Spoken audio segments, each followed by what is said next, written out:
Good evening and welcome to Tuesday night on Autonomous Media, and we're kicking things off for you with what's it called, Jason? Raconteurs-news, I believe, isn't it? It is. It's called Raconteurs-news. Yeah. Oh right, yeah. So we'd originally planned to have a guest on tonight, Diane Jessie Miller. But there's been some developments from Diane, and apparently she's got some big news that she's going to give us an exclusive, but she's not ready to share that at this time. So I think it's worth waiting for that, don't you, Jez? Yeah, absolutely. I mean, there's a legal situation that's going on as well, which meant that we couldn't have had her on. Well, we could have had her on, but we wouldn't have been able to talk about her a picture with Rick Mayall one by one. So tonight she's cried off for a bit, but she's promised to come back with an exclusive, and I think that will be absolutely even better. So, well, it was good to know that when you posted that up there as your favourite interview of last year's, within almost seconds, Diane had responded and said it was her favourite interview as well. So, oh, that's excellent. Yeah, I didn't realise that. Yeah, but I really enjoyed talking to Diane. She's a great guest. I hope she's listening. If she's not. If she is, hello. If she's not, then, nothing. As what you'd do to talk to somebody who isn't there. But, I'm really looking forward to it. She was I think that was my favourite interview of our first year that me and you have been together. Well, there was so many to choose from, wasn't there? There was a hell of a selection, really, when you got names like John Rappaport, Max Egan, Rick Simpson, Andrew K. Fletcher, the list just, Maria Heller, the list just goes on and on, doesn't it?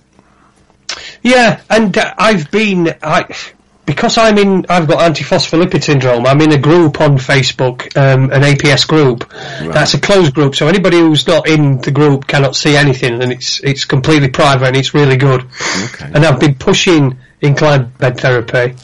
Not pushing, I've been promoting inclined bed therapy. I think it's the one thing that anybody can do that will change their lives. If you don't want to get into CBD oil or cannabis oil or that sort of thing because you're scared of the legal implications of it, there's nothing illegal about sticking a couple of bricks under the head of your bed, raising it 6 inch, and it will give you a huge boost.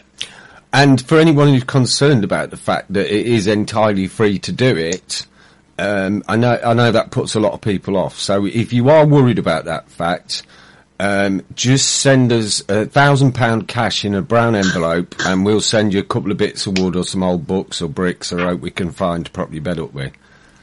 We're quite happy to oblige people like that, aren't we, Jace? Absolutely right. Yeah, we are. We're very accommodating here at Raconteurs-news and Autonomous Media as well.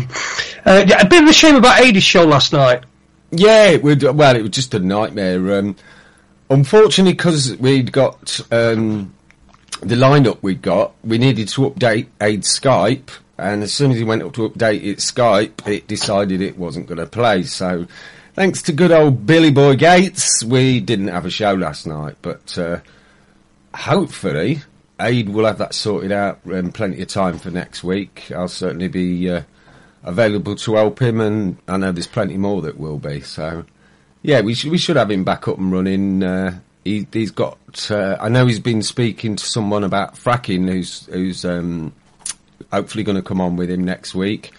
One or two other interesting guests in the pipeline for him. So I think Aid's going to keep going from strength to strength. Just unfortunate we had that bit of a blip this week.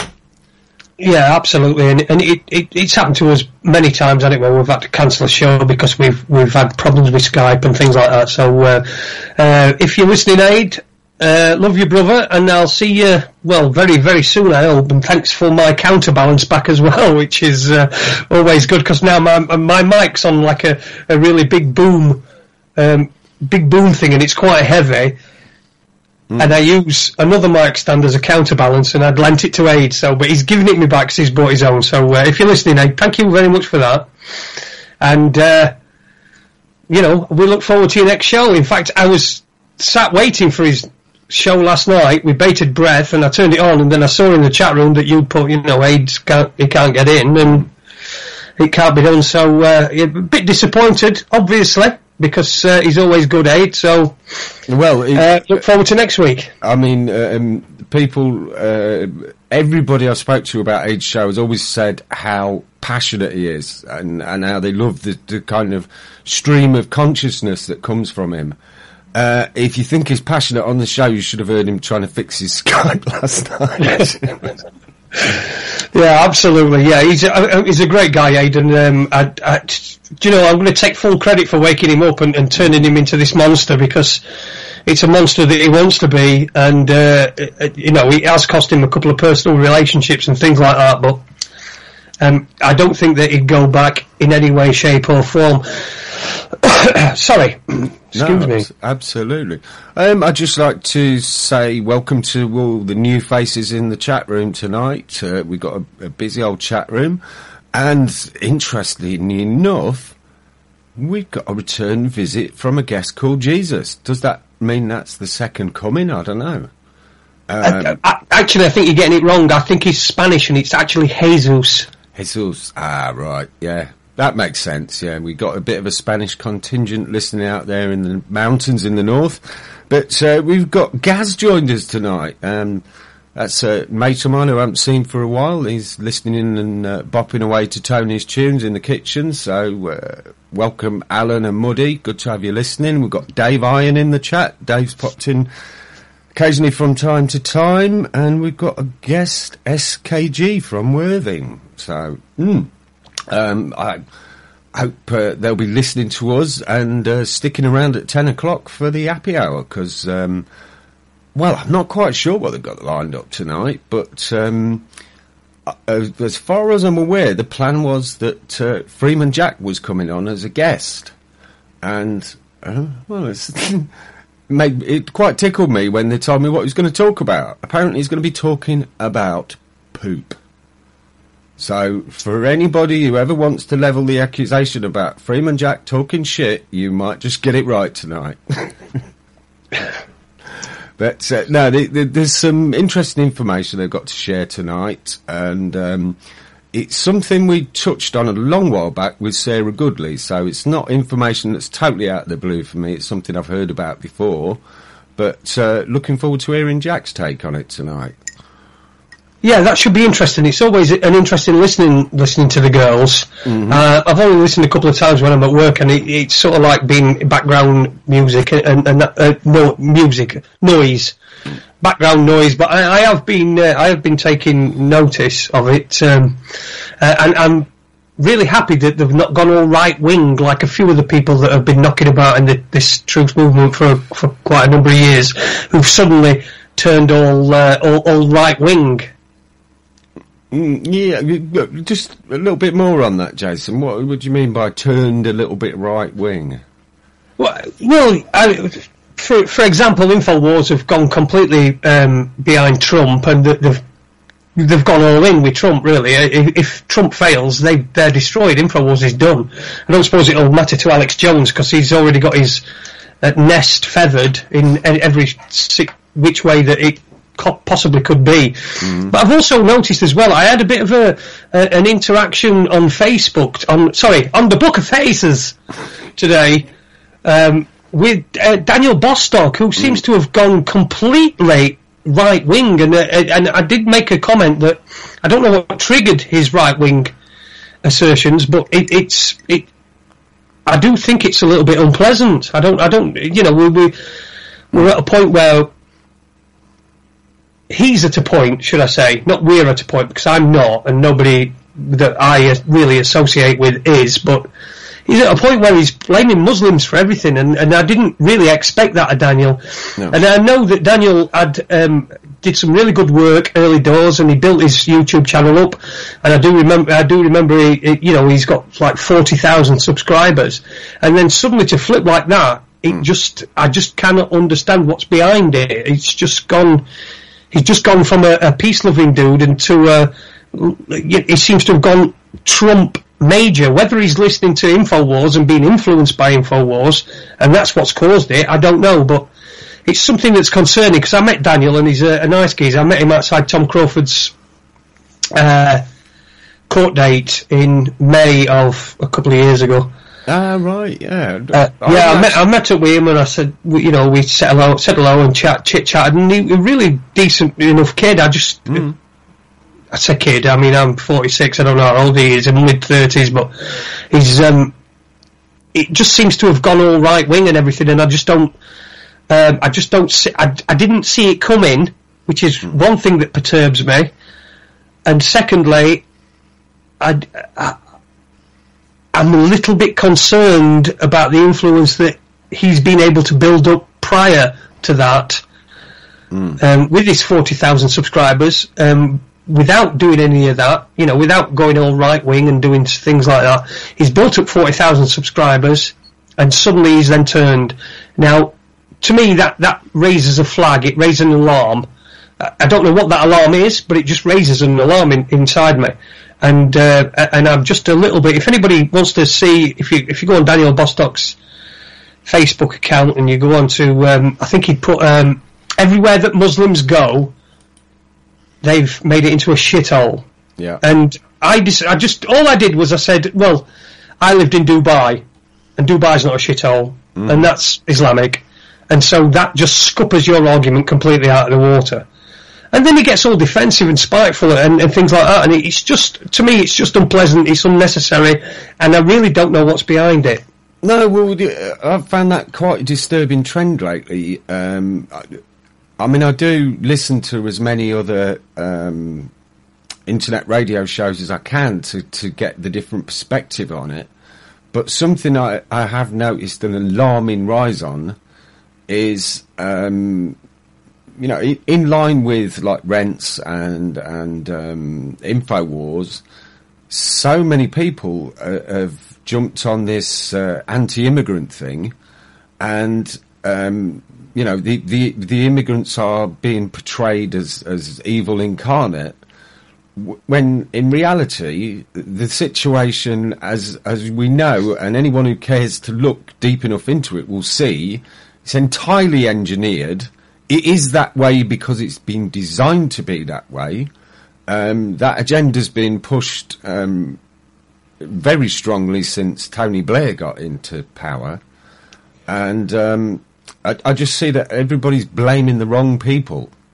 And once they can realise that these people who've been torn away from their homeland and moved thousands of miles across the planet and dumped in a strange land where they don't belong, they're victims in this just as much as anyone else who's affected by it. And just please stop blaming the wrong people and look who really is to blame. Look who's engineering this situation and making sure that it is so. Yeah, absolutely. I think we fall into a little trap, don't we? What we do is, what we're conditioned to do is we're conditioned to design. We're conditioned by design to place ourselves in the role of the victim. If you place yourself in the role of the victim, then you get all the sympathy and you get all the other stuff that's allocated with the role of the victim. Now, if you can express that and make the entire race that you belong to a victim, or it's really ridiculous, because Islam is not a race anyway. It's a religion. It's like Judaism. It's a religion, and I don't hate any Jews. I don't hate any Muslims. I hate these people that are bombing people. I hate these people that are allowing it to happen, but I don't hate the individual people. Now, that's a huge fundamental mistake, is to tar everyone with the same brush, and that seems to be what's happening at the moment, and it's difficult for me to get my head round, because it seems that with somebody like Daniel, who's got a huge following, it's like he's done all the good stuff to get that huge following, and then he's sort of done a 360 on them, and now become what the polar opposite of what he was before. And he's just, at the moment, all he's doing is just inciting hate. That's all it is. It's inciting hate. It doesn't matter who you hate. Hate's wrong, and he's inciting hate. And I just cannot understand why. In fact, I can see it playing out in front of me, but I just don't want to say it because it just makes me sound like a conspiracy theorist. It just seems that his agenda all along, and he's now got to a point where he thinks, well, there's enough people following me, I might as well show my true colours and what I really feel about things, and people are going to follow me anyway, because the psychology involved is that those people that have followed him then want to justify their following of him by agreeing with what he says. Yeah. Yeah, I would say I looked at Daniel's work earlier, and I mean, some of those comedy songs he put out were absolutely brilliant. What was it, Bailiff's Worst Nightmare and that sort of thing. Very dark, but really good as a comedy satire piece. I find it a little bit disturbing, the way he's gone on his anti-Muslim rants. There's people that I know in our town who are on that same rant, and if they ever try and engage me with it, I'll tell them what I think. I'll tell them how I think they're being led by the nose, and they're giving forth opinions that don't belong to them. They're opinions that have been given to them by Murdoch, the mainstream press, whoever you want to call it, and Alex Jones. Yeah, of course. And people can start thinking for themselves and looking behind the stories that were actually told and finding a little bit about what really happens. Then I think the picture becomes a lot clearer. Yeah, Freeman Jack's put a comment in the chat room. I can't type in the chat room. It won't let me post for some reason. Perhaps because I'm Jesus. But it won't let me post in the chat room. But Freeman Jack's put in the chat room, manufacturing false consensus, and then that's what I think what's happening. What you do is you get somebody who builds up a big following, and Alex Jones did it on a much larger scale and over a much longer time. But it's pretty much the same thing that Daniel Bostock's done. He's built up an audience. He's built up an audience using reason and logic and truth and things that are righteous. Daniel did some great videos. I've seen a few of them, a few of his videos, and I've seen where he's done the news and all that sort of thing. And I do think that he's charismatic and he's engageable. You engage with him. But I think what he's done is then he's for some reason, and then I don't know what this reason is, but he seems to have flipped that and then become the polar opposite to what he was promoting in the first place. So all the people that have been following him either think, "My God, I've been duped," but nobody wants to admit that they've been duped. So they continue following him. Oh, yeah. They attach themselves to his ideas, and they promote them, and that's how you get these groups that it just seems that Trump is something that the people that are on the right are attaching themselves to. People on the left are kicking up forget the people on the left. They're just like cultural Marxist people. The people who were marching in Sheffield today against Donald Trump. They were marching in Sheffield against Donald Trump.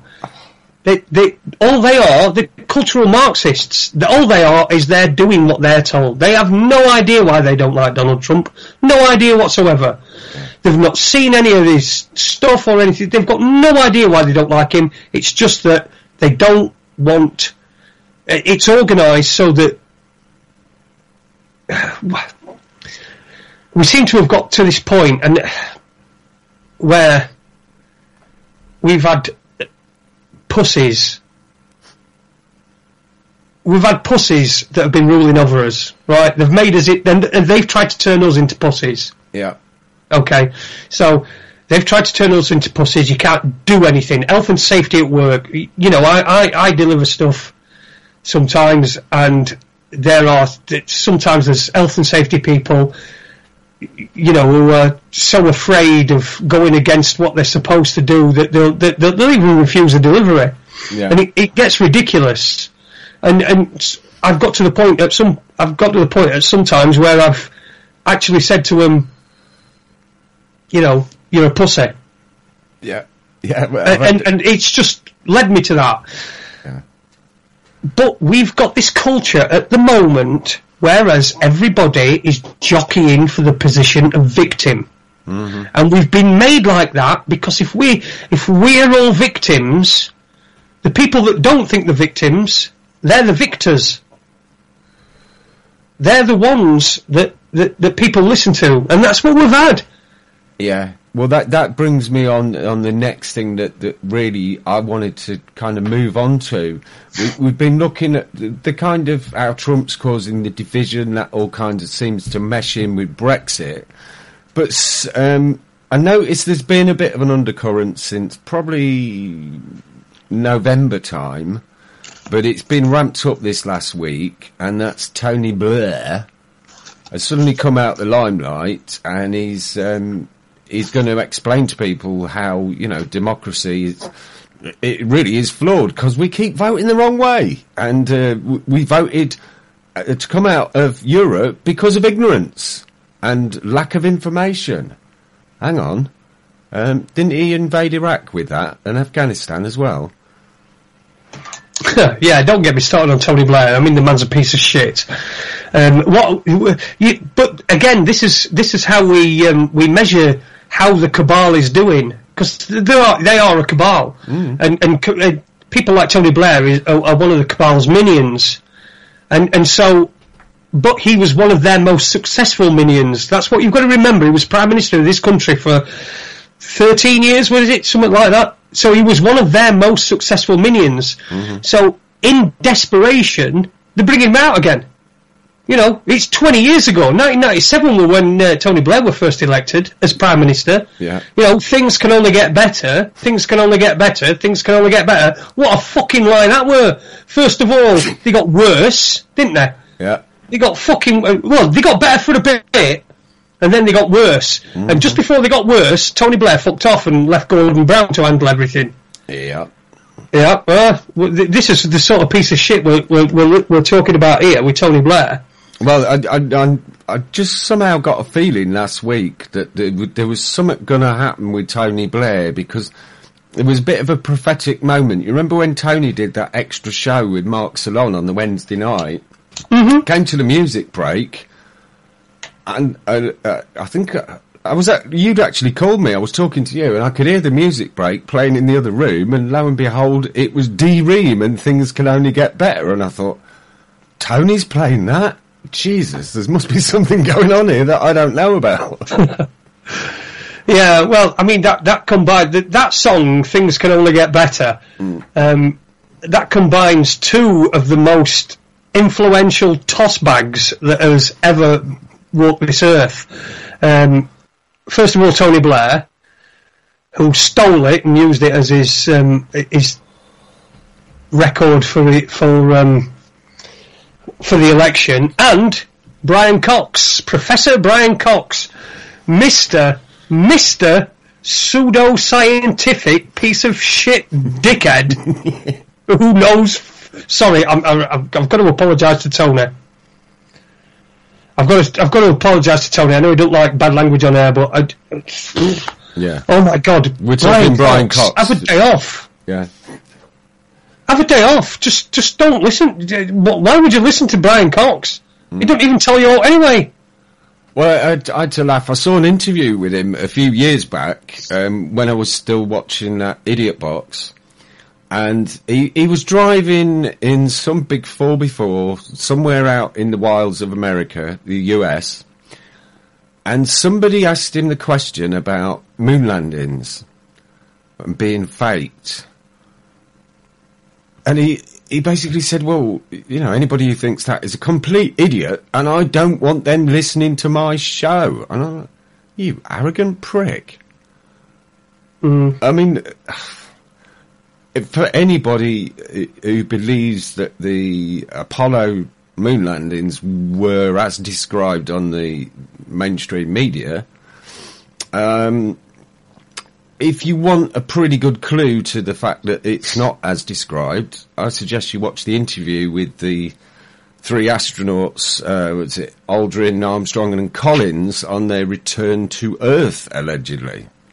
Now, for 3 men who'd achieved mankind's greatest landmark, they'd left the Earth, gone to the moon, set foot on the moon and returned safely to Earth. They were right. Bunch of miserable buggers, weren't they? Well, yeah, you've just done something that nobody else in the entire planet has done. What's that? You know, you've just done that. Oh, you'd be coming back. You'd have a swagger, wouldn't you? You'd have some champagne. You'd be in that thing because they were in that isolation booth, weren't they? You'd be in that, but you'd have some champagne, you know, and some prostitutes and all that sort of thing. You'd be living it up. Yeah. You wouldn't be sat there all fucking stony faced because you know the reason they were there like that is because they know they just pulled off the biggest deception in American history. In any history, really. I mean, come on. Oh, been to the moon. All right, have you? Have you? All right. Okay. Yeah, I mean... What were it like? Were it cold? Or were it warm? Because here's the thing. Did you know that in sunlight and in shade, it's obviously warmer in the sunlight than it is in the shade? Okay. So, the moonlight, when you measure the temperature in moonlight... So if it's a huge moonlight night, the temperature's actually warmer in the shade than it is in the moonlight. Yes, that's something I've looked at recently, and it's quite an alarming discovery when you realise that. And I've checked it out, and that does seem to be perfectly right. So that means, therefore, that, you know, that we're told that the light we see coming from the moon is purely reflected sunlight. Well, surely, if you've got this big hot thing in the sky, and it's sending this warm light, electromagnetic energy of some description down towards you, and it's particularly warm, you put it in a mirror, it doesn't suddenly reverse it and it becomes cold, does it? So... that says to me there's something a bit stranger going on with the moon than what we're actually told. Yeah. And the moon landings anyway, it's just ridiculous. The Van Allen belt is, you can't get through the Van Allen belt, especially not with a ship that's, a vessel that's essentially made out of tinfoil. That's all it was. It was tinfoil. You know what happens when you put tinfoil in a microwave? That's radiation. Yeah. It's you know, it had just been a bloodbath. It had just been nuts. But what people have got is this this faith inbuilt in them from birth as well. It's from birth. I mean, a dear friend of mine's just become a grandmother, and I look at pictures of a child of a granddaughter, and I think to myself, she's so perfect as she is now, and she's going to be so fucking ruined by this system that we've built for ourselves. Yeah. That it really actually breaks my heart, and it's it just seems that we're on this self-destruct pattern, and it don't really matter who we take along with us as well. I mean, we'll take all animals with us, shall we? Shall we take all animals? We'll get rid of all them old whales. Fuck them. We don't need whales. They're right fat and stupid and don't do well.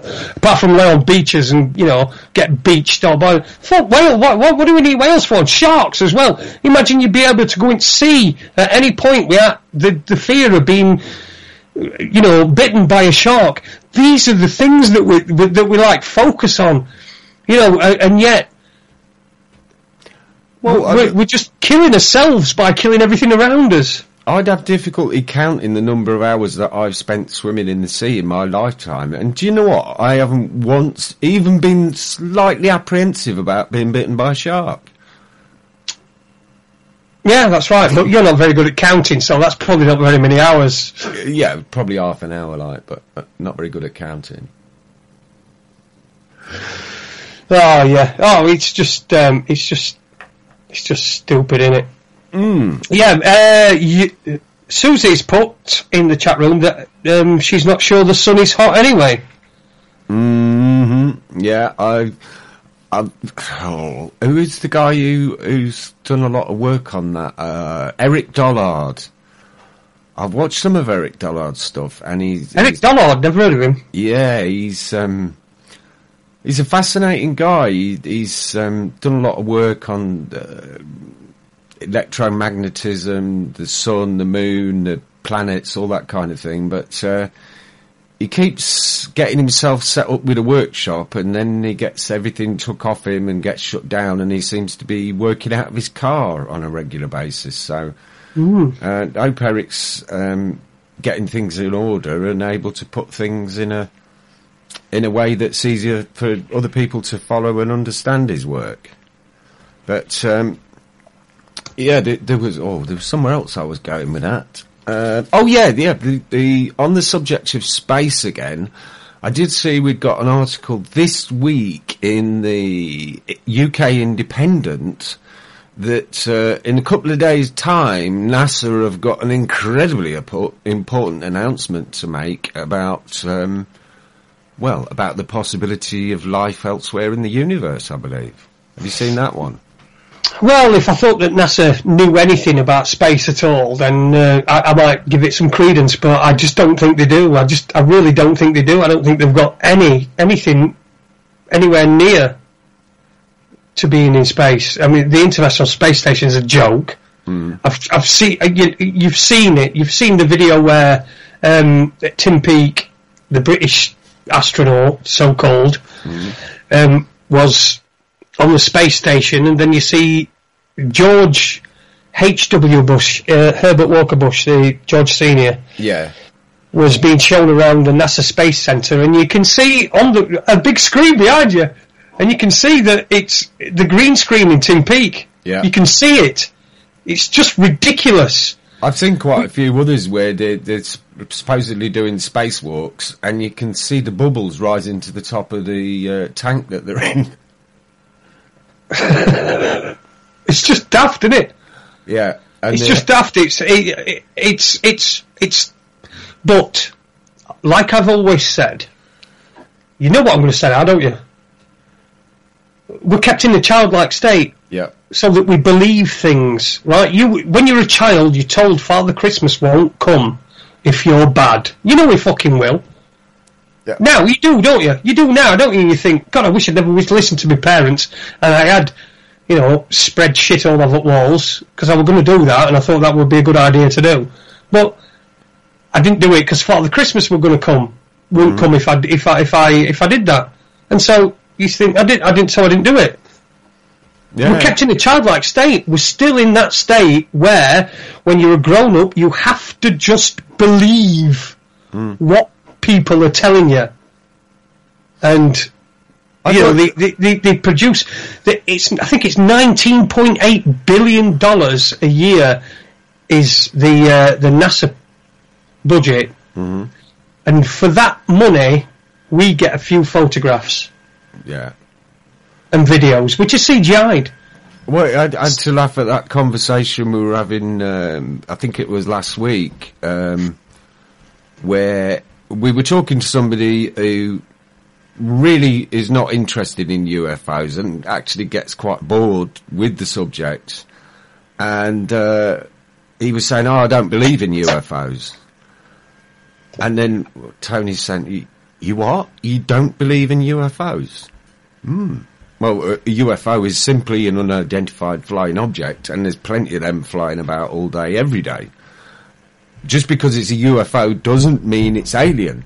And Tony, who I know he looks at this subject quite a bit. We've had some interesting discussions on the subject, but he said, if you want to, you know, what are these unidentified things? If you want to kind of delve into the mystery, look at some of the raw footage filmed of the sun.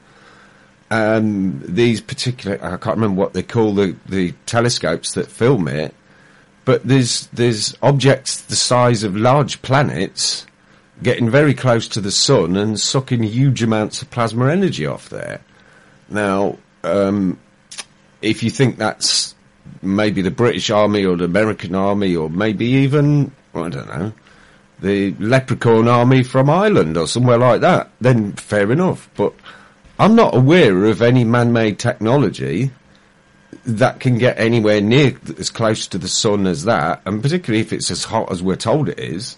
So you've got to start asking a question. Those objects are there. They've been filmed. It's from what I understand with Tony, if they're raw video files, that means that you can tell if they're manipulated if you know what you're doing. And if they're not manipulated, then something's going on out there, and we ought to be kind of thinking, well, we need to know what that is. Yeah. As you know, Andy, at the moment I'm writing a book, and I'm going to give my take on it. I'm really looking forward to that, mate. I'm going to give my take on it. I believe I know the answers to it, and it's all going to be in this book anyway. So, so now people know I'm writing a book. So it's going to have to be published, isn't it? Well, yeah, you put it out there now, mate. Yeah. So yeah, we'll. I mean, you getting fairly close to having it finished now? No. God, blimey, fucking hell, I'm about 60,000 words off it being finished. Oh, right. Oh, so I'm only about 30,000 words in, so right. Give it a couple of months. But I keep having... I've spoke to you before about it, and I keep having... interference. It does affect me. Yeah. When I'm writing about it, so I have to limit that. But no, I'm about 30,000 words in, I've got about 60 to go, so... No, excellent. Well, yeah, I mean, I've talked to a lot of people over the years who've had various different kinds of experiences, and I've noticed with quite a few people, when they start talking about the actual occurrences and giving detail, it does seem to take a great deal of mental stress on people. It seems to have quite an adverse effect relating those experiences, which some people seem to be incredibly traumatic. Some people, they seem to be really beneficial experiences, like Travis Walton related. I know for many years Travis believed that he was injured accidentally and he really didn't understand it, but then he came to the understanding that whoever it was in that craft that hit him with a beam of light may have done so accidentally, and they decided, well, we've damaged him, we've got to fix him. And, that was very interesting, and I was really, really interested in that. Particularly, it did sort of ring a lot of bells with myself. Susie's just put a comment in the chat room. It says, ask the beneficent guides and beings around you to keep the malevolent ones off your back, Jason. And do you know what? I've just actually today written about that exactly. It's incredible. I've just today, while I've been sat here, I've written a part of that. So, well, yeah, thank you for that, Susie. Very intuitive. You sent me a little extract of what you'd written. Wasn't that in that? I mean, it was at 90 degrees, so I got a bit of a stiff neck reading it. But that was what you sent me, wasn't it? Yeah, I always sent you a paragraph. I just thought I'd just tease him a bit, and so because I was sat here and I thought to myself, where do I go now? I've got to an end to a point, and I think, where do I go now? And I'm trying to think whether I go chronologically or whether I put things in the more interesting space. You know, the more interesting first, and then perhaps a less it. But I just thought I'd send you a little bit of a teaser, and it's going all right. I'm doing okay. Today's been a good day. I've been able to sit here all day, and it's not really affected me in the way that it did do on the first couple of occasions when I sat down to start writing about this. Mm-hmm. Oh, excellent. Yeah. Well, something I'd like to bring up as well. It's a new development this week. We have talked about how, as things are starting to grow, we kind of we're looking for new people, people who've got ideas, people who've got stuff they want to say. But it's not just people we're looking for to be part of the team who actually want to be on air, although, yes, they are a very important part of it.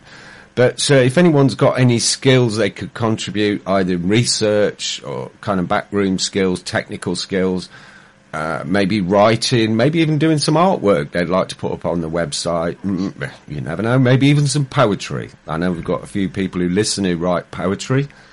And so we've got a research group on Skype. So if anyone would like to be added to that research group, if you email me or Jason, Andy at raconteurs-news.com or Jason at raconteurs-news.com, we can add you to that group, and we'll find something that you can do that fits in with your skill set and hopefully contributes to the progress of autonomous media. Yeah, absolutely. I mean, we've got some people that work out. Like you say, if there's people that don't want to perhaps go on air, don't feel confident enough to talk, but could write a piece, write a blog, something like that, we can stick it on Raconteurs News and Autonomous Media. You know, it all adds up. Good pieces bring people to the website, and they may listen to the show. You know, it just. Anything that anybody can do. If you've got a skill, if you've got something that you can do, then please just get in touch with us. Like Andy said, Andy at raconteursnews.com or Jason at raconteursnews.com. You can follow me as well on Twitter at Beckham Coverup, which is another story, but you know we won't go into that. But yeah, at Beckham Coverup, I'm on Twitter. So we like to have all sorts of. Autonomous media doesn't just mean radio. We can have all sorts of different media on here. If you can write a blog and you can write a good blog and you want to remain anonymous, that is absolutely fine. Yeah. We don't suppress anybody, do we? No. Unless somebody's being really vitriolic, we don't suppress anybody. And then perhaps if someone were being vitriolic, we'd perhaps try and calm them down before. You know, dispatching of their services, but yeah, anybody who can do anything in media, even if it's you're good at making GIFs or you're good at editing sound, then just drop us a line and we'll get you involved. It really is so rewarding because you're actually doing something. You're not sat there downstairs in your zombie trance watching some TV program, whether it be football or whether it be some crap TV program. When you're doing something, you really feel like you're contributing. Yeah. And whether our cause fails or wins, it don't matter. The fact is that we tried. No, that's it. And something that kind of bothers me a little bit about what we do. Not bothers. It niggles me a little bit. Sometimes I'll be talking to people and it's kind of, Raconteurs News, Autonomous Media. Oh, that's you and Jason, isn't it? I'm like, no, it's not really. Oh, yeah, but you and Jason are the mate. No. It's about everybody. And everybody who contributes is a part of it. And there is no owners, no boss, no nothing. We're all a part of it. We all kind of chip in what we can contribute, and it seems to be working pretty well so far. Yeah, it does. Yeah, and we've got we've also had the luxury of getting a lot of good hosts on board. There's some great shows apart from, other than ours. And not saying ours is a great show, I don't want to go on Richie Allen and go, I'm not saying that mine is a great show and I'm great. But I just want to, there are other good hosts with good shows. We've got Aid, we've got Freeman Jack, who's just popped in the chat room and said that anybody can contact him as well if they feel they can help him with his show or do anything. So that's Jack at freemanjack.net. So he's got his own website. Well, look at us. We've got Keno who says he can shove a crayon up his nose. Nice one, Keno. Well done for that. Good luck finding your nose, being from Newcastle and all that, but if you know where it is, then you know where it is. Yeah, so it's all good. This is something that's not got egos involved. Nobody's got an ego, really. Everybody does their. Did I say really? Because that makes it sound like that I think somebody has got an ego, but I really don't. We don't have egos. Nobody has an ego. There's nobody who's trying to be number one top dog or the dog's bollocks. It's just simply we're all pulling together and we're all doing our own thing as well, and we support each other, which is what it's all about. Absolutely. Well, Jack's just put in a comment, autonomy starts with participation. I think that's absolutely bang on. And what you're saying about nobody's trying to be standout, nobody's trying to be the king of the heap, whatever. Mithrin put it so well when he was talking about trolls.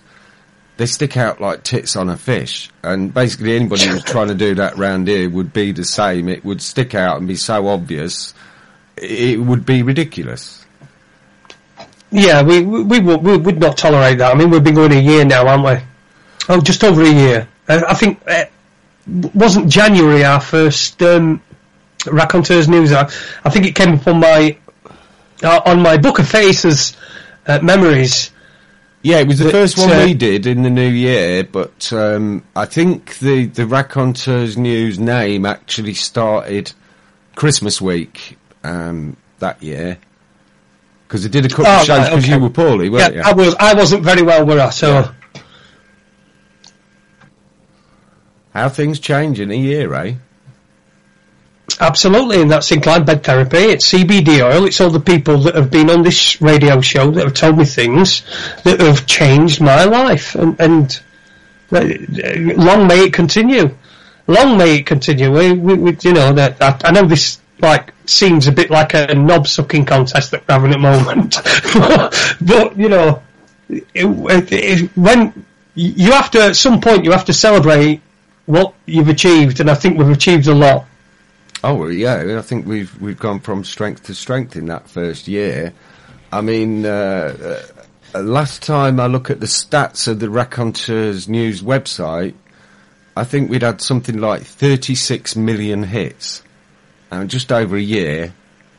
That to me is just astonishing, and I'd like to say a big thank you to Tony for your part in that, because without you, Tony, we wouldn't have that website up there.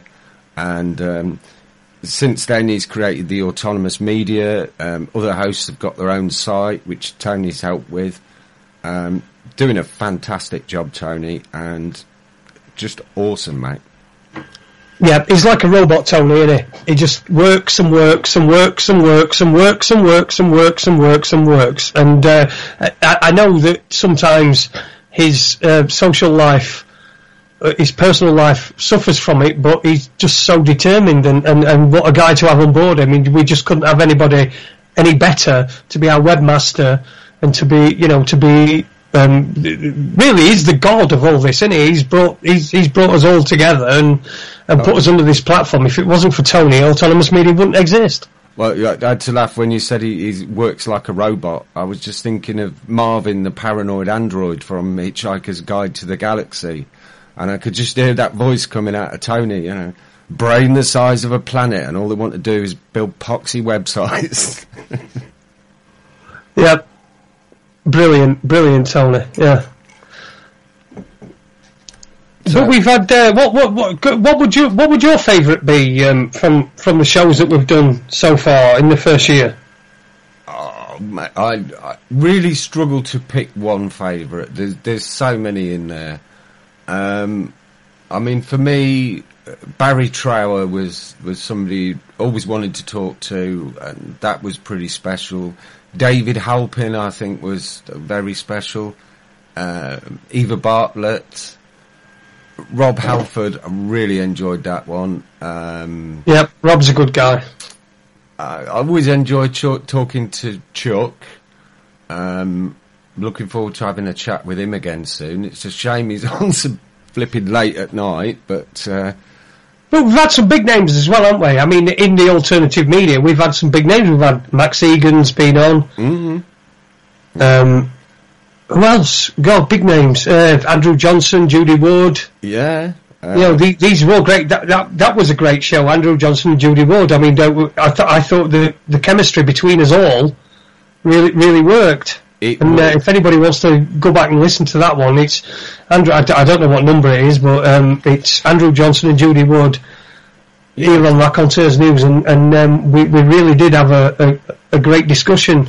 Judy Wood, obviously, who wrote the book "Where Did the Towers Go," which gave an argument. In fact, it didn't give an argument. In fact, it gave evidence of a directed energy weapon which disintegrated the Twin Towers on 9/11 rather than a collapse or explosions in the building. Because, again, I think probably explosions in the building would be really tricky to do in the first place and really tricky to conceal from people.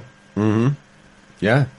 You know, you've got people going into work on Monday, if as people say, because it powered down, didn't it, on, I think on the Sunday before 9/11, the Twin Towers suffered a power cut, due to some work that was being done in it. So all the power was cut, mm-hmm. and some work was done in there, and that's where people presuppose that, the demolition explosives were planted at that time.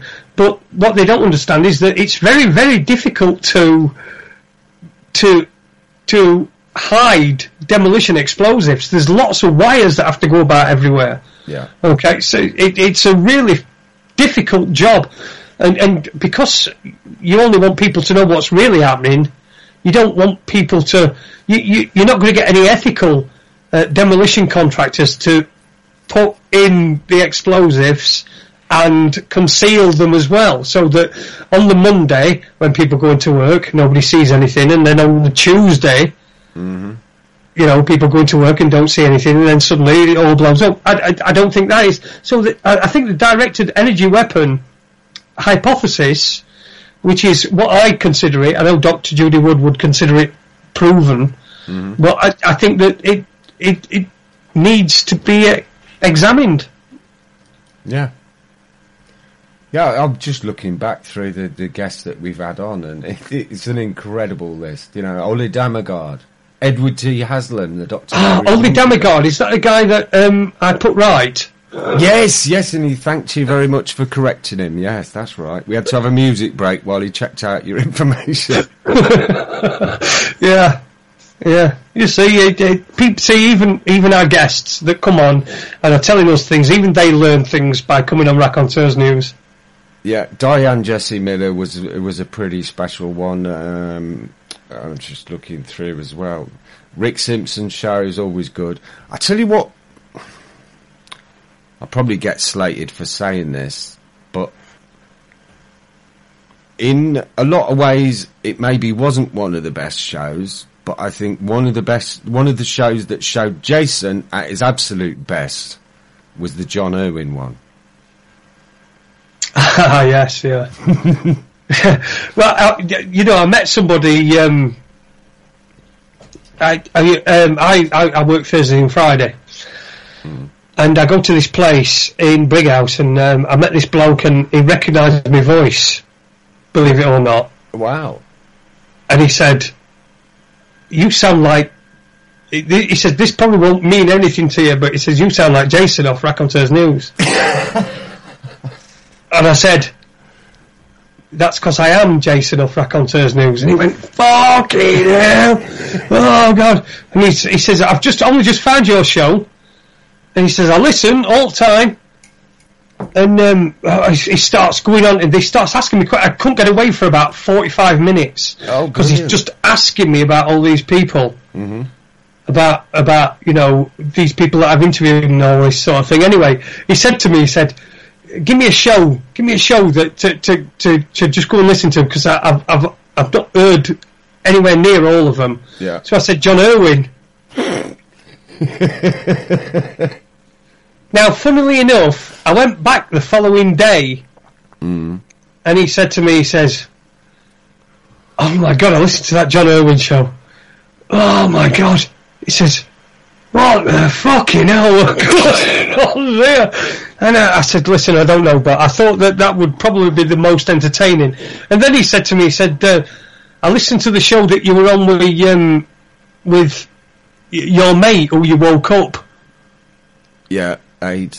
So Aid's first show. He says, I heard that. He says, oh my God, he's good, isn't he? It's like right enthusiastic. So that's just one person. I know it's not going to happen everywhere, but it's just one person, and I know that we've changed his life. Because I said to him, I said, look, what the problem is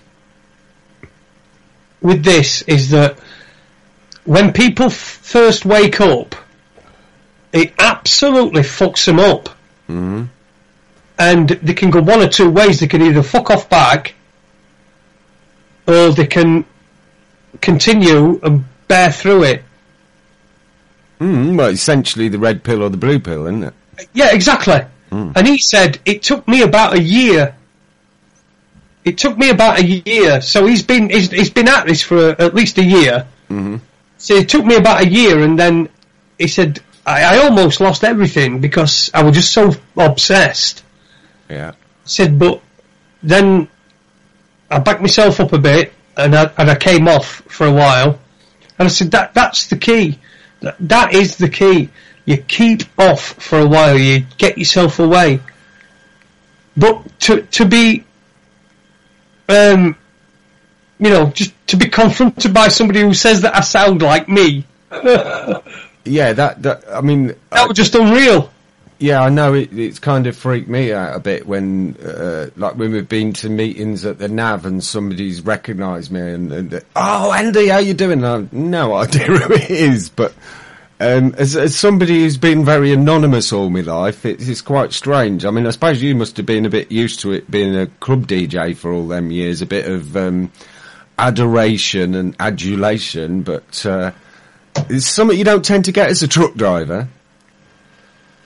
No, and you know what? You don't want it anywhere. No. It's nice. It's nice when it's nice that somebody's recognised you for the right reasons. Yeah. Right? Because you're doing something. And what you're doing is supposed to have the effect on everyone who hears it that it's had on that person. Yeah. And you know you've got through to one person. In fact, you might not have got through to one person. He might have already known all this, but he's now attached himself to us. You know what I mean? So he knows what he's talking about, and he knows that we know what we're talking about. Yeah. And it's just absolute. I couldn't get away from him for 45 minutes. Honestly, I'm thinking to myself, oh, for fuck's sake, I've got fucking shitloads to do, and he just won't even let me go.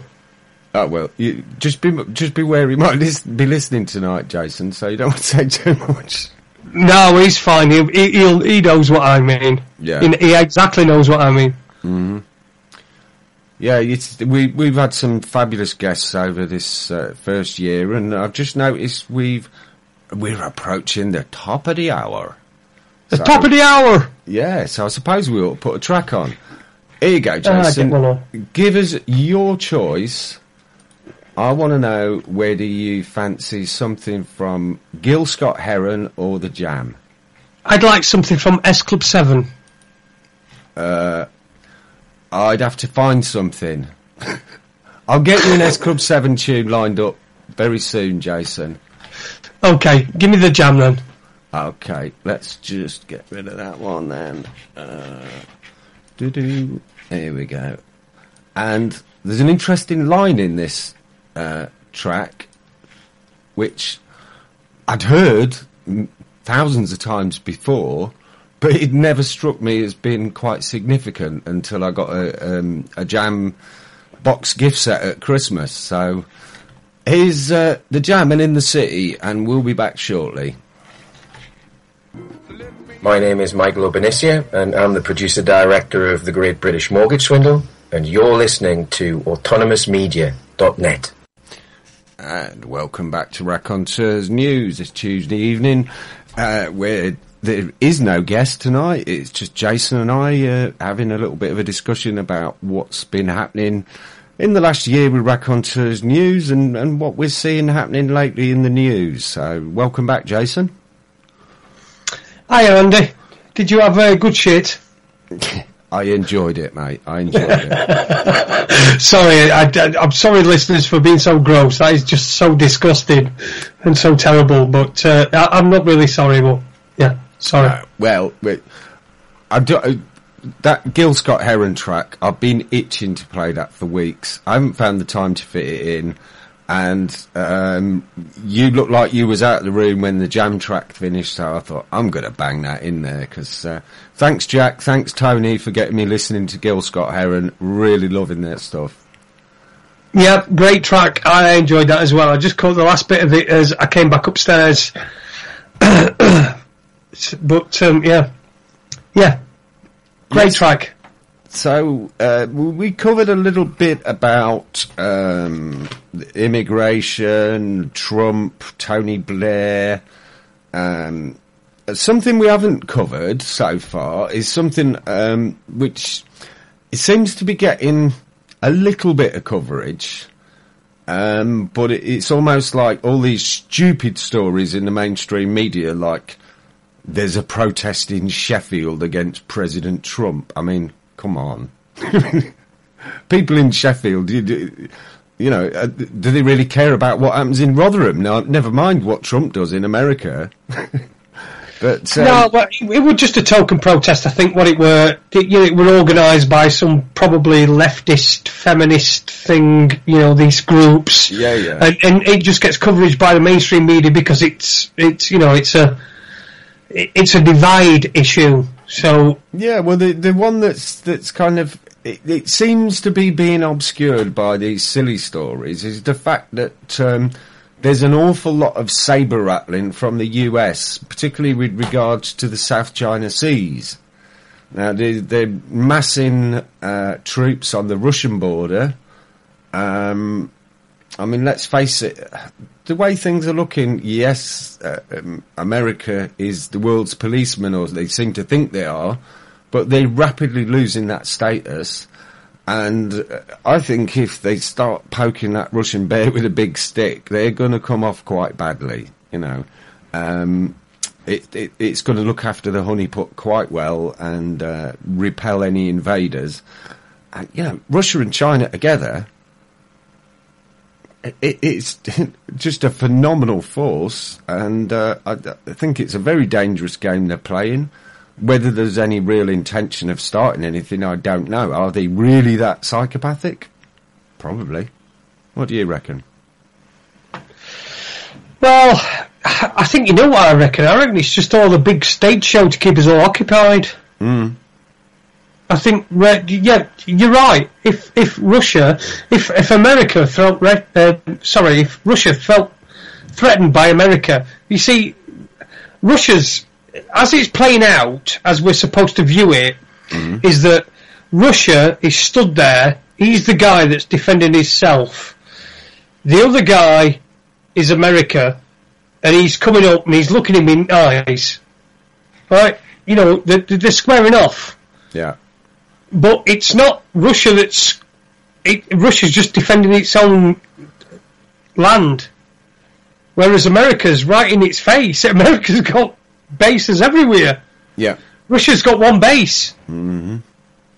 and they're going to build another one in China as well, which, you know, might be a little bit of a wake-up call for America. If Russia builds a base and has a base in China, that makes them allies. And don't forget, Russia and China traditionally have been enemies, complete enemies. If you watch a film called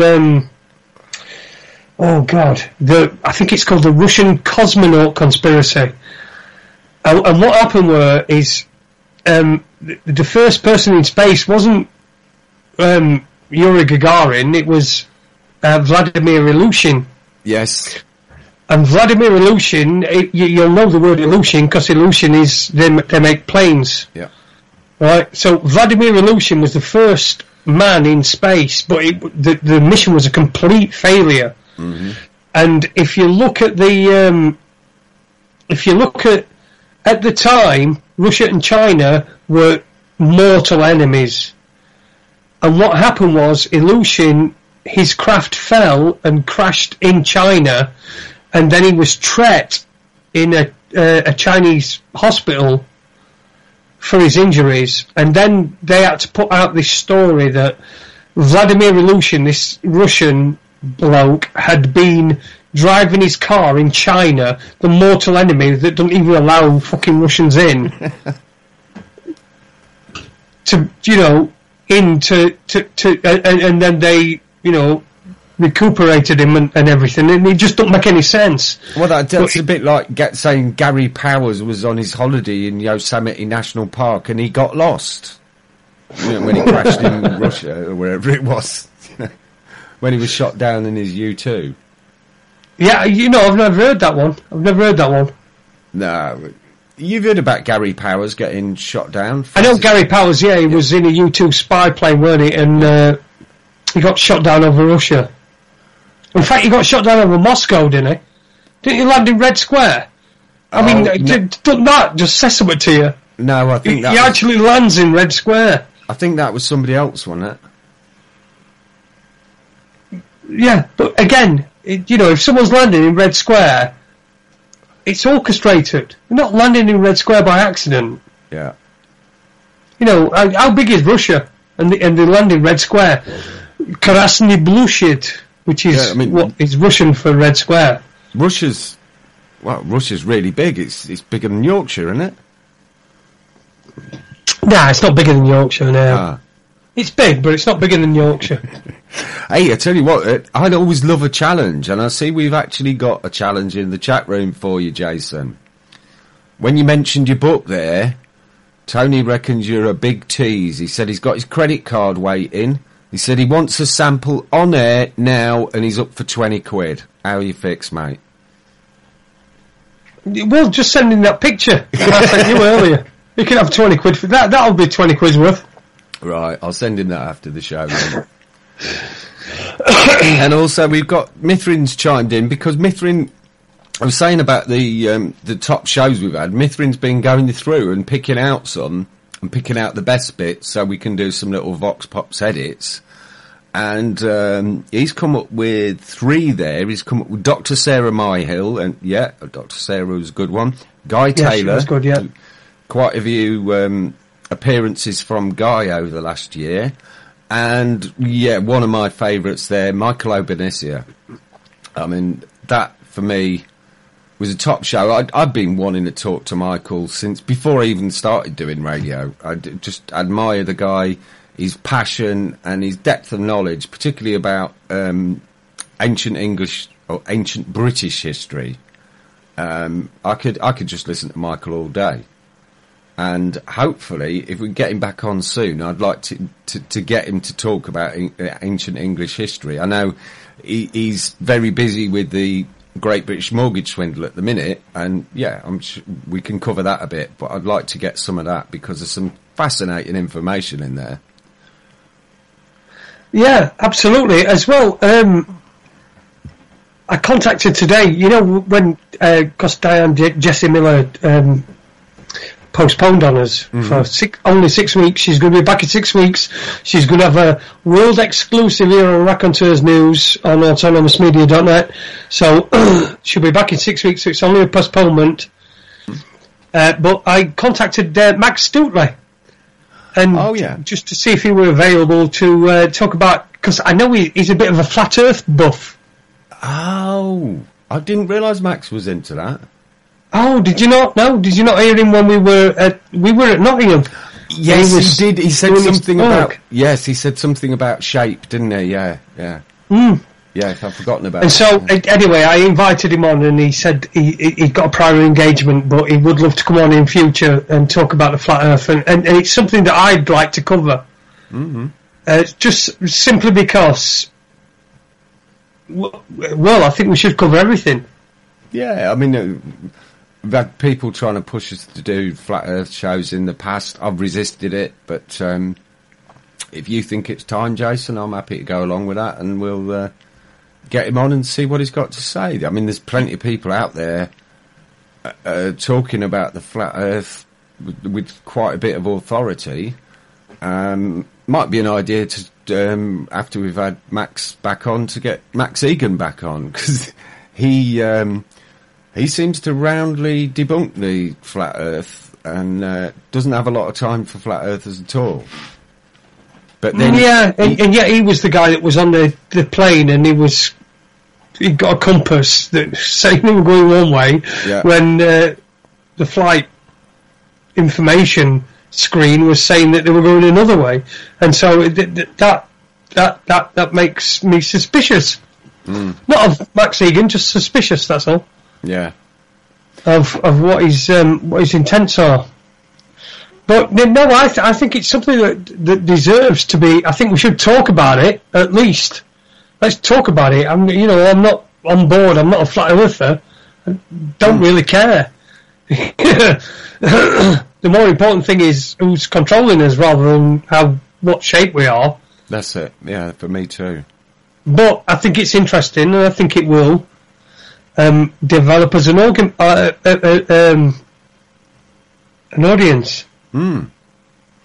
I see we've got a question there for you from Tony in the chat room, and he wants to know, was you a hospital radio DJ, Jason, like Keno? Nope, never.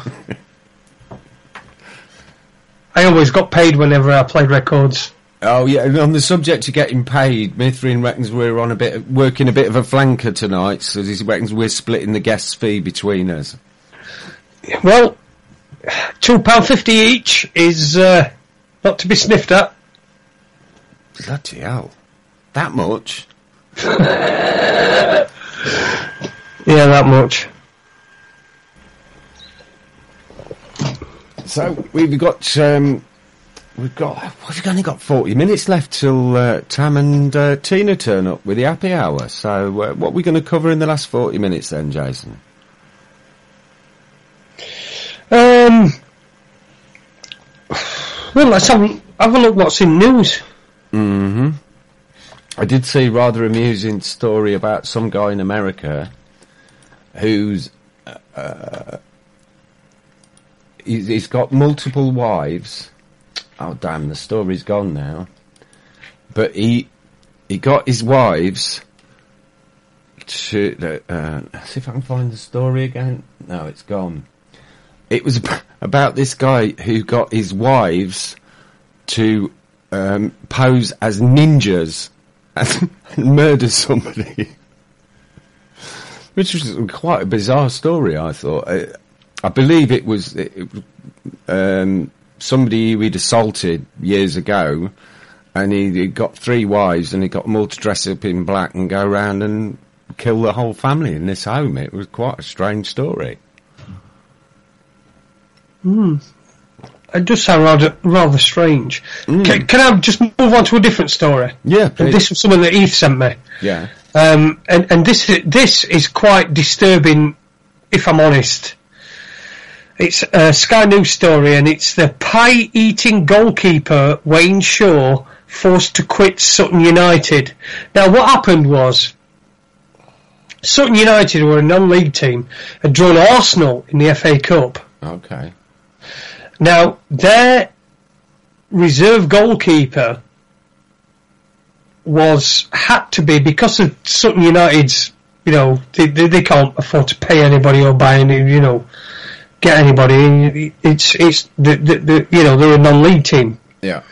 So their reserve goalkeeper is one of the coaches who's a great big fat lad. Mm-hmm. Now, last night, when Sutton United were playing Arsenal, he was pictured in the dugout eating a pie. Right? So he's a big fat lad, he's eating a pie, and now he's been forced to resign. For eating it's a pie? It's ridiculous, isn't it? It's ridiculous. Oh dear, yeah. Okay, let me just read this. Wayne Shaw has agreed to leave Sutton United after investigations were opened into his pie eating during the club's game against Arsenal. Right? He's pie eating. He's ate a fucking pie. Fuck me. Here we go. The 20-stone reserve goalkeeper, known by fans as roly-poly goalie, because of his weight and his mid-match snacks, knew Sun Bets were offering 8-1 odds on him eating a pastry while he did so on camera. So the Sun, before the game, knowing his reputation, have decided to offer odds of 8-1 that he'll eat a pie while he's sat on fucking... It's not right, isn't it? That has prompted the Gambling Commission and the Football Association to look into whether he breached betting rules. This is ridiculous. It's a bloke eating a pie. Amid a storm of criticism of the club, Sutton United manager Paul Dowsell told Sky News he had no option but to ask Shaw, 46 and 20 fucking stone, to stand aside. Dowell said it has been very disappointing. There is no doubt about that. I woke up this morning to this storm of criticism. A bloke's eating a pie. And you know what? You know what? If he's done it to rip off a few gambling organisations, then good luck to him. Yeah. You know, but this bloke's been fucking... he's been sacked. He's been sacked from something he don't even get paid to do. It's ridiculous. Absolute madness.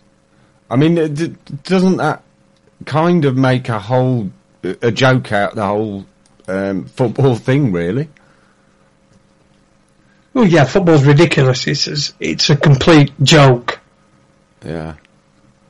It's a complete joke. I mean, you get interviews with people after games and what have you, and they might as well not say out. They just might as well just say, you know, stock standard reply. After, you know, like a criminal goes no comment. Mm. A professional footballer just should go stock standard reply. It'd be like the equivalent of no comment, wouldn't it? Yeah, well, from what my memory of seeing footballers interviewed after games, it'd probably make a lot more sense if they just said no comment. Because most footballers are not the most cerebral of individuals, are they? No. Well, they're not, are they? They're just idiots, aren't they? No, so I said most, not all. No, not all, no. Because that's you know, going back to Daniel's thing about all places where Muslims inhabit turned into a shithole, that is unfortunately, like every generalisation, by its very nature of being a generalisation, it's wrong. Because it's like saying all bald people are stupid. All people with blue eyes are left-handed. All people with blonde hair can't tie their shoelaces.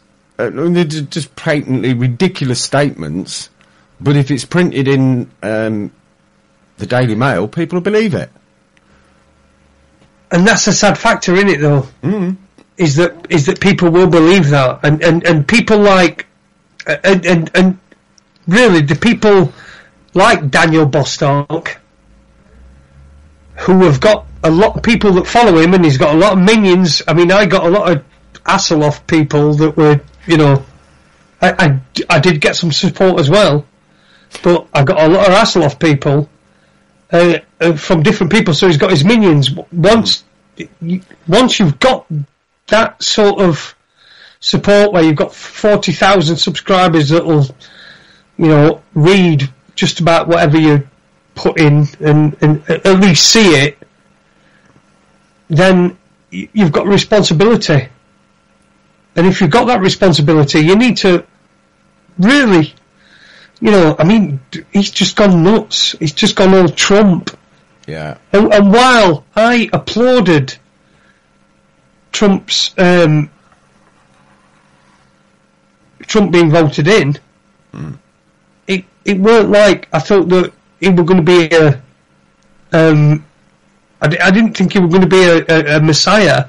I just thought that if we had Hillary, then we're all dead. Yeah. Yeah, Trump's certainly not the new messiah. Of course he's not. More like a very naughty boy to me. But what all the yeah, okay. Should we let that go in? Yeah, a bit of a Monty Python reference there for anybody who didn't pick it up. It's look, I applauded Trump's presidency simply because it wasn't Hillary. Now, that doesn't mean that I support Trump. It just means that Hillary would have been a billion times worse for us, for everybody. Yeah. This planet would have been fucked by now if Hillary had got in. It certainly would have been a different ball game to what we've got now, I think. Yeah. Yeah, I was... But people can't see that. People see that you're either one or you're the other. Yeah. But you're not. You're sort of middle ground, I'm not Trump, I'm not Clinton. Well, that's like, I've talked about some mates of mine who try and talk to them when I used to go to the pub, and they'll be talking about one side of the political spectrum or the other, and the Tories never did the working man any good, and I was, well, hang on. You've lived long enough to live through quite a few Labour governments, and which one do you remember actually getting better off under?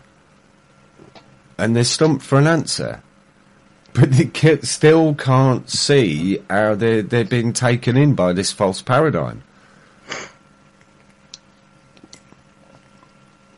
Yeah, it's a nonsense. It's an absolute nonsense.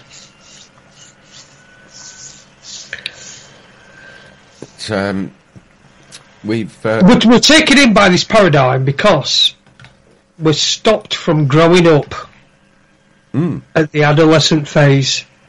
You get to the adolescent phase and that's it. There's no further growing. There's no further growth mentally. I mean, I'm not talking about physically. Of course, physically you do grow and you grow older and things.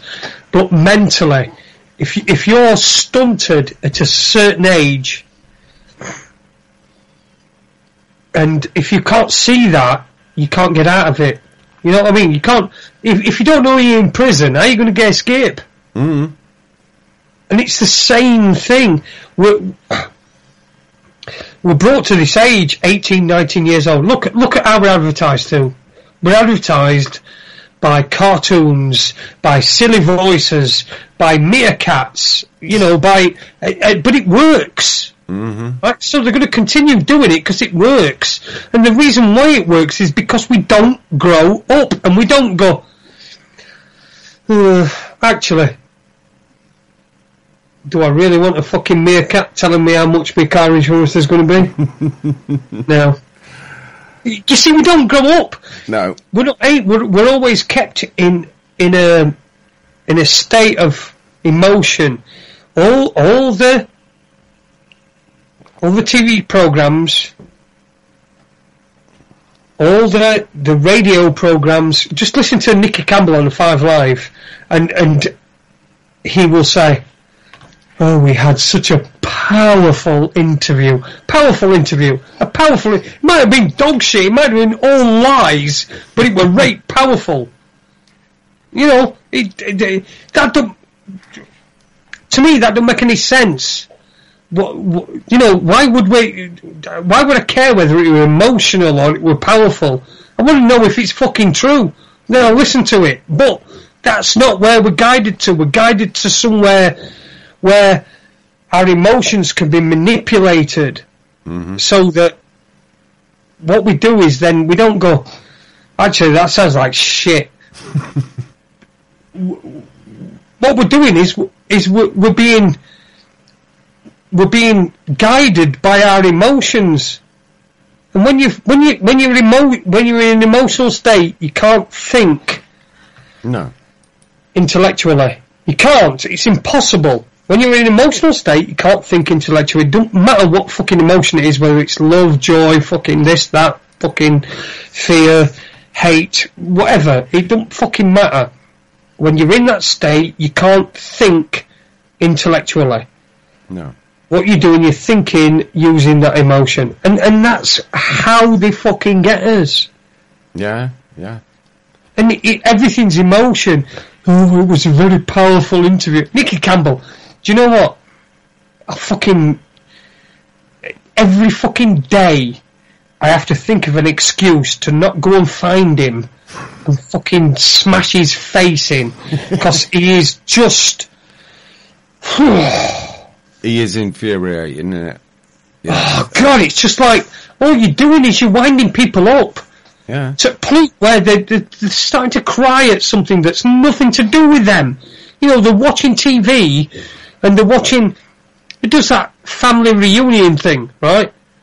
Oh, right. And you're watching TV, and it's nothing to do with you, and you're fucking crying at it. Yeah. What the fuck? That's perceived fucking... It's like you perceive it as something to do with you, and it hasn't.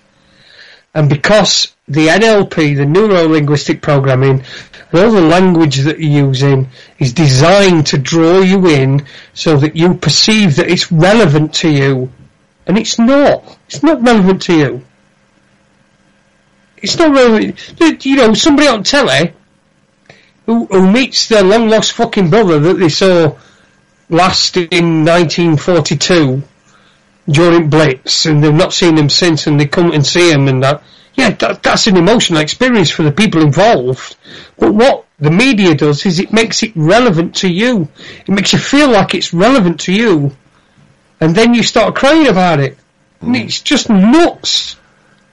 But it looks like Nick's got the right idea. He's just posted in the chat room. Reet powerful, feck Nicky Campbell, whoever he is.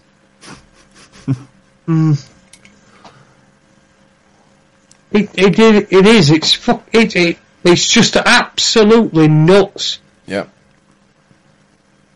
Absolutely nuts. And do you know what? It's shoved down his throat. I go to football, right? Yeah. I've got a season ticket Sheffield Wednesday. Sorry, Keno. I know we're losing 2-0 tonight, and I'm glad I didn't go. And I came on this radio show instead. But I know that all that is just to try to, like, you know, evoke my emotions. I'm supposed to get emotionally attached.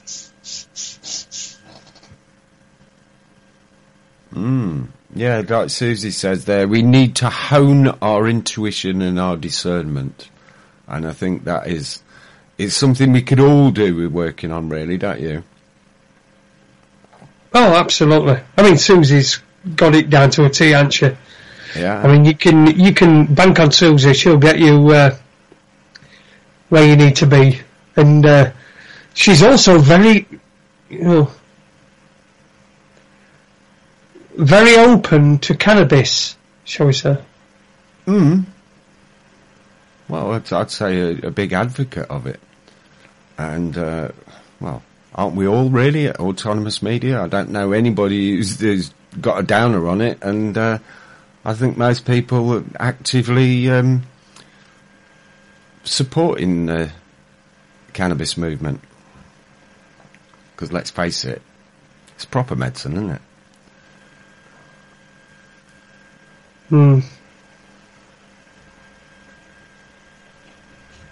But we've got some great guests lined up in the next few weeks as well. we've got an interesting one next week. We've got a gentleman from Georgia in the USA, Daniel Lewis Crumpton. And he's the creator of downloadedcontact.com, regular guest with Chuck O'Celli, and looking forward to having a talk with Daniel. And then that's the last show in February, and then as we go into March, first show in March, almost a year to the day since we did the last one with him, we've got the return of Chris Spivey. Now, we certainly got more than we bargained for last time with Chris, and it looks like there's something building up, so I'm hoping he'll have something equally head-spinning to talk to us about this time. I see Chris. Yeah, I think I really do think, and I really do get the vibe that, we're going to be getting a good thing off Chris Spivey. Yeah. And Diane Jessie Miller. Oh yeah, Diane, I'm looking forward to that one as well. Yeah, then after that we've got the return of Mike Grant Sinclair, who came on talking about his battle over his mortgage. He's got some new updated information moving forward. That's on the 14th. Then on the 21st we've got Brian Porter, who does Making a Difference TV. He's got his own station over there in Canada. He's got some fascinating guests he has on his shows, including the Laughing Yogi, which is, this is quite an amusing listening to the Laughing Yogi. And then, just to round out March, probably one of mine and your favourites, we've got Andrew K. Fletcher coming back on the 28th. As for April, we've got one booking at the minute, and that's Stephen Garvey of the National Advancement Party of Canada, and he'll be coming on the 18th of April. So anybody who's got any ideas for guests that they'd like to see us interview, either somebody we've had on before or somebody we haven't had on, please drop us a line, and we'll see what we can do. We're always looking out for different subjects, different guests, and also as well a bit of an idea. If somebody's got something that's really bothering them, or some information they'd like to put out there, I was wondering if perhaps if you don't want to go on a radio show and maybe you think 2 hours is a bit daunting, or even an hour, if you'd like to just give me a call on Skype sometime, and what we could do, you could tell me all about your subject, and we can do a recording of that, and then we can kind of chop that down to 15 or 20 minutes and put it out there as a little vox pops. As we know, people's attention span doesn't usually stretch to about 2 hours. 12 or 15 minutes is about the limit for most people. So, kind of get a few little shorts in there for people to do that. It's all coming along nicely, and I see these things are all just going to add a little bit to the flavour. Absolutely, and I'd like to wish my friend Heath, who everybody knows who makes these songs that we play on Raconteurs-news from time to time. I'd like him to. I'd like to wish him a happy new bong.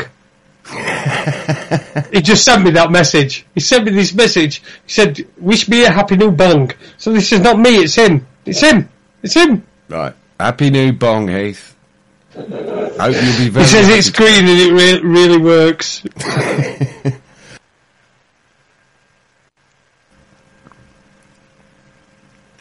Well, never mind about his bong. How's he doing with his organ? Has he got a new organ yet? No, I think we need to get in fact, I don't even know. He might have got a new organ. We'll have to ask him. Yeah, what do you think? We might have to do a crowdfunder to get Heath a new organ or something. I think we should. I mean, he's done some great songs. He has, yeah, fabulous ones. That are exclusive to Raconteurs-news. So, if we can raise him enough to get himself a new organ, then that would be great. Any news on the video you were making for the latest one? Yep, it's in progress. Mm-hmm. But, I'm making a video, I'm writing a book, I'm trying to get his fucking organ back. You know, takes a lot of time, and I'm working as well. That's it. Yeah. Yeah, a lot of people don't realise that, you know, they think, oh, yeah, Jason, 2 hours on the radio. There's a bit more to Jason than that.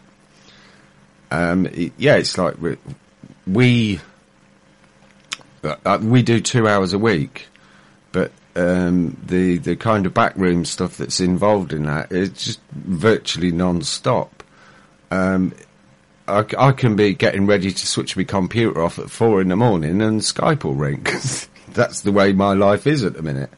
But we got to the stage, we got a bit of a bug and feeling a bit run down, this kind of flu-y thing that's going about. And we just had a week where we pretty much cut ourselves off and just took stock a little bit, chilled out, sat in our pyjamas watching old episodes of the X-Files and stuff like that. And I think it's done us both good just to take that little bit of a break. Yeah, you need to do that, dude, from time to time. You really do. You need to do it. You can't be on all the time. No. You have to be off. You have to take yourself off as well. You know, you have to say, no, look, this call I probably would take, but I'm not going to take it because I'm off. That's it. Yeah. And you have to be disciplined in that way. And that's the way that you know, we've been trying to I've been trying to build a formula for somebody that, like, oh my god, you know, oh, I know all this now, what do I do? Yeah. And I've just been trying to build something constructive to say, look, now you know, right? Mm-hmm.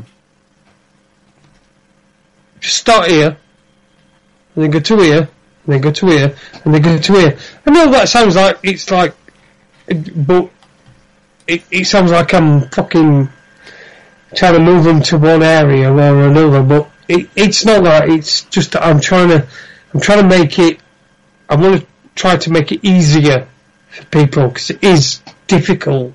Yeah, well, I think that's a kind of empathetic thing to do, because if you've been down that journey yourself, you kind of know where a few of the blind alleys and wrong turnings are. So if you can keep people from going down those blind alleys and wrong turnings, it makes their journey perhaps a little bit easier than yours was. Yeah. And I think it's a good way to help people. Oh, yeah. Yeah, absolutely. I mean, fucking hell. You know, when I look at people that are waking up these days, yeah, particularly like Aid, he learned in 6 months what I'd learned in 6 years. That's pretty impressive. I see it's easier for him. Yeah. Right. Well, it's always going to be that bit easier if you've got somebody to give you a bit of guidance who's kind of found a few of the pitfalls and like, okay, don't want to go down there because it's full of shit. But yeah, well, this is what I'm trying to say. I'm saying it took me about 6 years to learn what I taught Ada, and then I'm still learning now. Everyone's always still learning. But it took him about 6 months to learn what I'd learned in 6 years. And so what I realise is it's how it's packaged towards you. You know, I had to go looking for it. Whereas when AD started, it were all there. I could point him towards it, and so I could look at it. And so I think that's evolution. I think that's proper evolution. Yeah, absolutely. Proper evolution is that I learned something in 6 years, but because I've learnt it in that 6 years, in 6 months I can transfer it to somebody else. Right?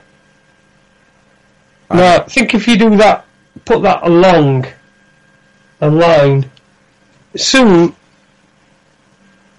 that information's it's not even got a time limit on it, it's just ingrained. Yeah. Oh, a bit like the kind of 100th monkey syndrome or the blue bottles not blue bottles, blue tits getting in the top of the milk in the old days when they used to have silver milk bottle tops. Yeah.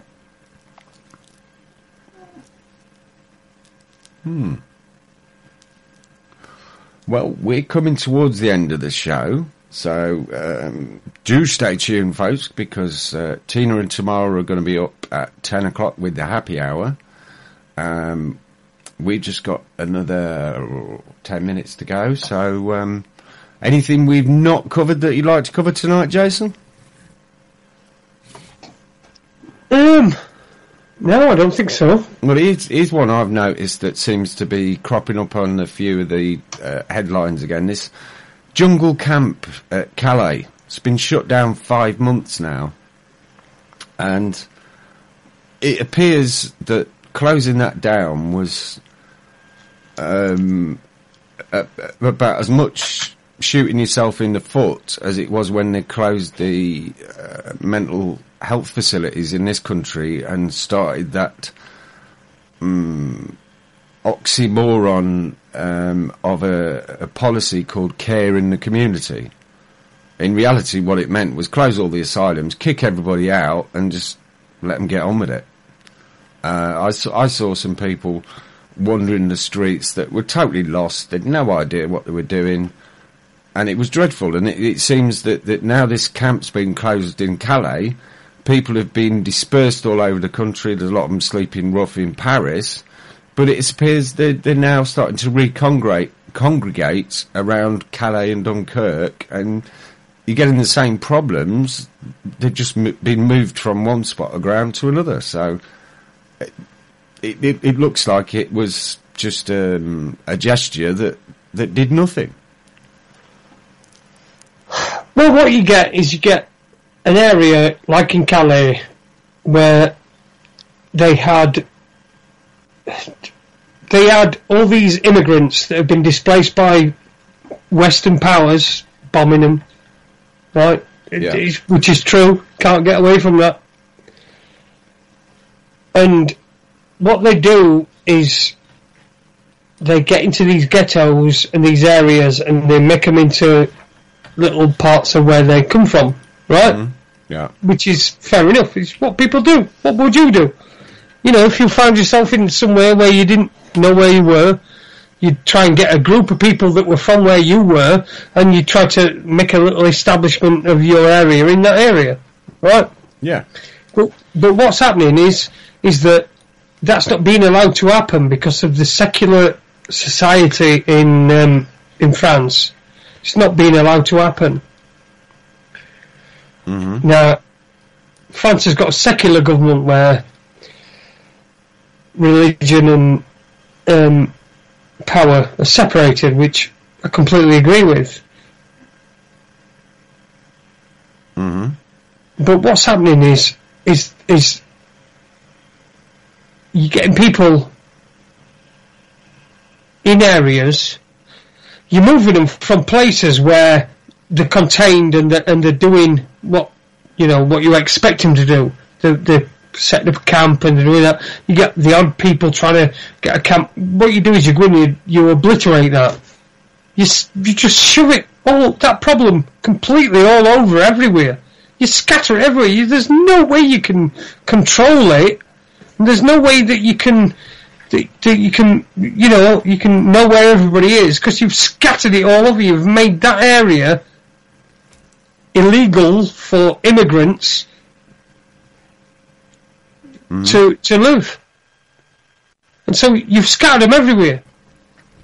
Instead of containing them and saying, "Okay, right, these people need somewhere to live." There's plenty of fucking place in France. France is massive. Have you seen how big France is? There's tons of fucking room. Yep. They could get them in there. They could build in minutes. They could build a temporary accommodation so that these people would be comfortable. Mm. There's no need for this. No. There's no need for it. The only reason for crises amongst immigrants coming into a country is to change the gender of the country. Yeah. That's the only reason. There's no reason whatsoever. Just look at France. Look at Britain, for fuck's sake. Have you been on a train or been opened up motorways? How many fucking green fields is there? There's about 96% green fields as opposed to, urban areas. Yeah, well, if we tell drive... me we're fucking overcrowded. Yeah, if we drive from here to our mate Ken's house, it's about 3.5 hours drive, and you're probably passing buildings for maybe 10 minutes of that drive. The rest of it, it's open fields, mountains, forests, you name it. Exactly. So what they do is they try to get people to dislike each other, because if you don't dislike them, if you don't dislike your neighbours, you're not bothered by your landlord, even though the landlord's fucking you up arse. You're not bothered about him. All you're bothered about is your neighbour, because you don't like them, because they might be Muslim or something, or whatever. It's fucking ridiculous. It's stupid. Yeah. For fuck's sake, just say, look, I don't care. I really don't care. As long as you're not a cunt, then I won't be a cunt with you. Simple. That's a good. That's all it takes. Yeah. But they have to make it so complicated, so difficult, so official. Oh, official. What the fuck does official mean? It don't mean no, does it? It doesn't mean anything at all. Official. I could write official on my Facebook page. This is Jason Holmes' official site. Does that mean no? Does it? Fuck. It don't mean no. It don't mean anything. Language. It stops people from... language stops people. They see something like official and they see a word and they think, oh, hang on a minute. This might be from somebody who's got some power. But they haven't really got any power. The only power they've got is the language that they're using. Yeah, absolutely. And putting official on it. You know what I mean? It's like I got a letter through the other day from a bailiff. I don't know. I haven't paid council tax in years. I'm not paying council tax. Ever. Never. I got one and it said on front of it, it had got a stamp on it saying very urgent. And I thought to myself, why are bailiffs, who have obviously got the power to come into your house, because that's what they tell you, why have they got a stamp so they can put it on an envelope saying very urgent? Why do I need telling it's very urgent? Just come and do me if you're able to come into my house and take me stuff. Just come in. You don't have to give me a warning. Yeah. But law says you have to give a warning. Oh, so they put very urgent on it. I ain't heard from them since. It's been like over a week. Brilliant, mate. Okay, well, we're going to have to wrap things up because the girls are waiting in the wings with Freeman Jack on the buttons. So let's hope he presses all the right buttons in the right order tonight. And have a great show, girls. We're going to play out with another track from Gil Scott Heron. So we'll wish you all good night. Stay tuned for Happy Hour. And we'll be back next Tuesday. Thanks for listening, folks. Good luck, girls.